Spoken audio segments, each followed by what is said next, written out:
अमेरिकेतली मंदिरं कशी दिसतात किंवा दर्शनाची कशी प्रक्रिया आहे, पद्धत आहे, याबद्दलची उत्सुकता अनेक जणांनी माझ्याकडे व्यक्त केली आणि म्हणूनच मग आजचा हा व्हिडिओ मी तयार करत आहे तुमची फर्माईश पूर्ण करण्यासाठी. तर हे आहे कॅलिफोर्निया बे एरियामधील सर्वात प्रसिद्ध आणि प्रशस्त असं शिव-विष्णू हिंदू टेम्पल. तशी देवळं इकडं अनेक आहेत छोटी, पण ती बहुधा एखाद्या गोडाऊन स्पेसमध्ये वगैरे असतात. हे म्हणजे प्रॉपर कळस, मंडप, गाभारा, कीर्तिमुख, ध्वज अगदी सर्वार्थाने असते तसे भव्य दिव्य हिंदू मंदिर. दाक्षिणात्य पद्धतीने याची रचना आहे, त्यामुळे बरेच प्रमाणात इथले कार्यक्रम, पूजा अर्चना, इतर समारंभ सुद्धा दक्षिण भारतीय पद्धतीने केली जातात, पण भारतातील सर्व प्रांतातील श्रद्धाळूंचे स्वागत असते.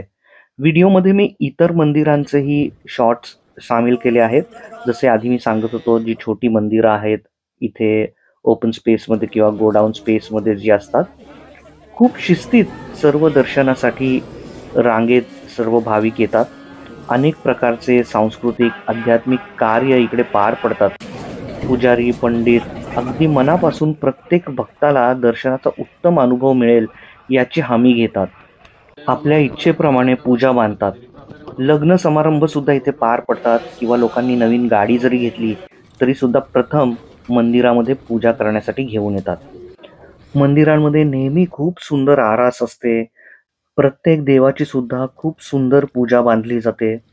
उत्तम त्यांना वस्त्र अलंकार घातली जातात. एकूणच वातावरण कायमच सुशोभित आणि सात्विक इकडे निर्माण केलं जातं.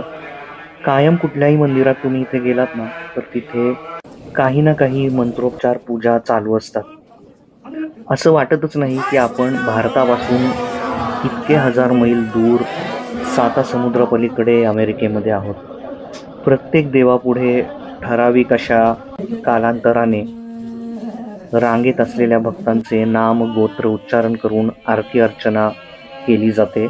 वार, तिथी, मुहूर्त लक्षात घेऊन. प्रांजळपणे सांगू तर भारतात सुद्धा असा समाधानकारक अनुभव मिळत नाही. आपल्याकडे हल्ली सर्वच देवस्थान कमर्शियल झालेले आहेत. भक्तगण सुद्धा इथे मंदिरात अनेक कार्यक्रमात सहभाग घेऊ शकतात. एखादा छान गाणारा भक्त अगदी बिनधास्त सुरेल मंत्रस्तवन इकडे बसून गाऊ शकतो. कोणी त्यांना जज करत नाही, उलट आनंदच घेतात. सणासुदीच्या किंवा खास पर्वणीच्या दिवशी मंदिर व्यवस्थापनातर्फे भोजन व्यवस्था सुद्धा असते आणि एरवी भक्त सुद्धा देवळात जाताना फळं किंवा सात्विक जेवण घेऊन जातात. मलाही इथल्या एक दोन गोष्टी फारच आवडतात. ते म्हणजे इकडे देवळाच्या बाहेर कुठल्याही प्रकारचं हळद, कुंकू, दुर्वा, नारळ, हार, ओटी हे काही विकायला कोणी बसलेलं नसतं आणि लोक घरून आपल्यासोबत काही अन्नदान करायचं असेल तर घेऊन येतात किंवा फुलं घेऊन येतात आपल्या बागेतली किंवा हार ओवून घेऊन येतात. आपल्याला जर हार ओवता येत असतील, गजरे विणता येत असतील, तर ती सुद्धा सेवा आपण इथे बसून करू शकतो. फक्त आपण सोबत एखादा हार आणून किंवा नारळ आणून तो इथे वाढवू शकत नाही. कसल्याही प्रकारचे दिवे, कापूर जाळता येत नाहीत, कारण इकडे सगळं लाकडी बांधकाम असतं. त्यामुळे खूप काळजी घ्यावी लागते काहीही आगीपासून संकट ओढवू नये याची. आणि कोण म्हणतं आपण हे सर्व केल्याशिवाय दर्शन समाधानकारक होत नाही ते. उलट निर्माल्य, केर, कचरा काही सुद्धा इथे जमत नाही. त्यामुळे मंदिर परिसरात कुठल्याही प्रकारची अस्वच्छता दिसत नाही आणि स्वच्छता तिथे तर परमेश्वर असतोच. परंतु भाविक येताना घरून देवासाठी नैवेद्य किंवा अन्नदानासाठी प्रसाद सुद्धा घेऊन येऊ शकतात. मग आपण देवासाठी नेलेला किंवा अन्नदानासाठी नेलेला जो स्वयंपाक असेल तो इकडे त्वरित भक्तांमध्ये वाटप करू शकतो. अन्नदान प्रत्येक भक्त अगदी मनमोकळ्यापणाने करू शकतो. आम्ही पण अनेकदा इतर भक्त भाविकांप्रमाणे देवळात जाताना घरून कधी खिचडी, उपीट, पोहे, उडीद वडे, दही भात, पुरी भाजी किंवा अगदी फोडणीचा भात, खीर काहीही सात्विक असं जेवण घेऊन जातो. अगदी भाविक मंडळी चहा किंवा कॉफी, सरबत असं सुद्धा घेऊन येतात. स्वेच्छेने आणि स्वच्छ मनाने देवाची कुठल्याही प्रकारे सेवा केलेली आनंदाने स्वीकार होते देवाकडून. भाविकांनी आणलेले अन्न प्रत्येक देवळात एक हॉल किंवा ठराविक जागा असते, तिकडे मांडून ठेवायचे.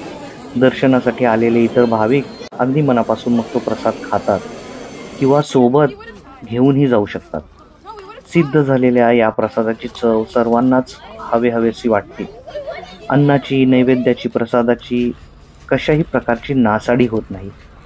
आम्ही तर एखादे व्रत उद्यापन असले तर ते सुद्धा घरी करण्यापेक्षा मंदिरात अन्नदान करूनच पार पाडतो.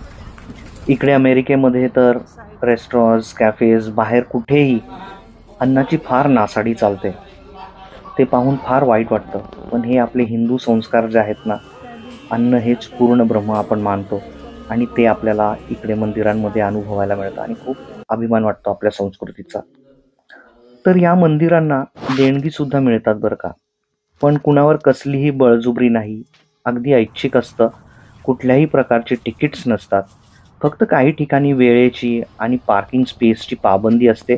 तेव्हा ऑनलाईन चेक करून किंवा अपॉइंटमेंट घेऊन जावं लागतं दर्शनासाठी. खूप सुंदर कार्यक्रम, पूजा, हवन आयोजित केले जातात. आणि जरी मंदिर अमेरिकेत असलं तरीही डिसेंट ड्रेस कोड पाळण्याची अट हमखास असते प्रत्येक मंदिराची. कपडे आपले संस्कार दर्शवतात, हे माझं ठाम मत आहे. तेव्हा आपले संस्कार आपल्यासोबत कायम असावेत, घरी असो वा परदेशात.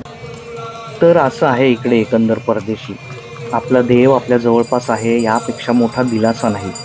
आणि आपल्या सनातन धर्माची सातासमुद्र पलीकडेही होणारी कदर पाहून फार अभिमानास्पद असं वाटून दहीवरून येतं. आजच्या या व्हिडिओच्या निमित्ताने मी तुमची इकडच्या देवदर्शनाबद्दलची फरमाईश पूर्ण करू शकलो. असाच देव तुमच्या इतर चांगल्या विचारांसाठी सुद्धा तथास्तु म्हणो, ही मी शुभकामना व्यक्त करतो.